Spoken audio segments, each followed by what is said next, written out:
ચાણક્ય નીતિ ભાગ 4। દરેક માનવીના વ્યવહાર અને વર્તન ઉપરથી જ તેના વંશની ખબર પડી જાય છે। તેની ભાષા ઉપરથી તેના દેશની જન થાય છે। તેના વ્યવહારથી તેના કુળનું અને શરીર જોઈ તેના ખાવા પીવા વિશે જાણી શકાય છે। પુસ્તકને વાંચ્યા વગર પોતાની પાસે રાખવું, પોતાનું કમાયેલું ધન બીજાને હવાલે કરવું, આ સારી વાતો નથી। આવી વાતોથી દૂર રહેવામાં જ ભલાઈ છે। દુશ્મનના શરણે જવાથી ધન મળે એવા ધન કરતાં માનવી નિર્ધન રહે એ જ સારું। એના જીવન કરતાં મૃત્યુ ભલું। પાપ અને અત્યાચારોથી કમાયેલું ધન વધુમાં વધુ 10 વર્ષ માનવી પાસે રહે છે, ત્યારબાદ એ ધન મુદલ સાથે નાશ પામે છે। એટલે હંમેશા પાપની કમાણીથી દૂર રહો।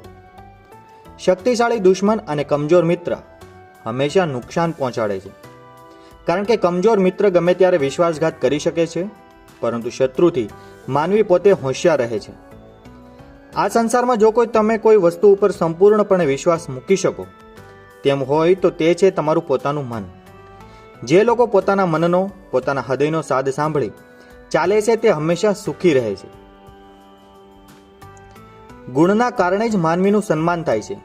ગુણ વિનાનો માનવી કેસુડાના ફૂલ સમાન છે। કેસુડાના ફૂલો દૂરથી સુંદર લાગે છે, પરંતુ સુગંધહીન હોય છે।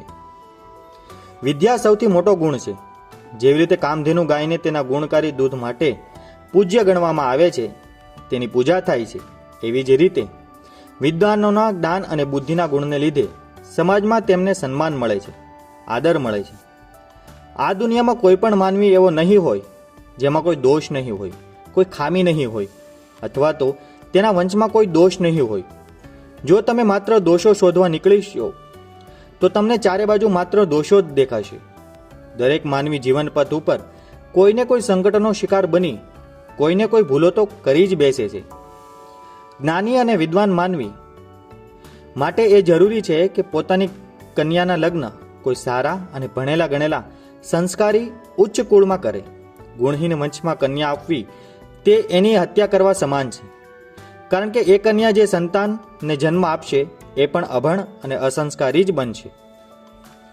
ચાણક્ય નીતિના આ ખૂબ જ સુંદર વાક્યોને આપણે આપણા જીવનની અંદર ઉતારીએ અને બીજાને પણ પોતાના જીવનની અંદર ઉતારવાની પ્રેરણા આપીએ।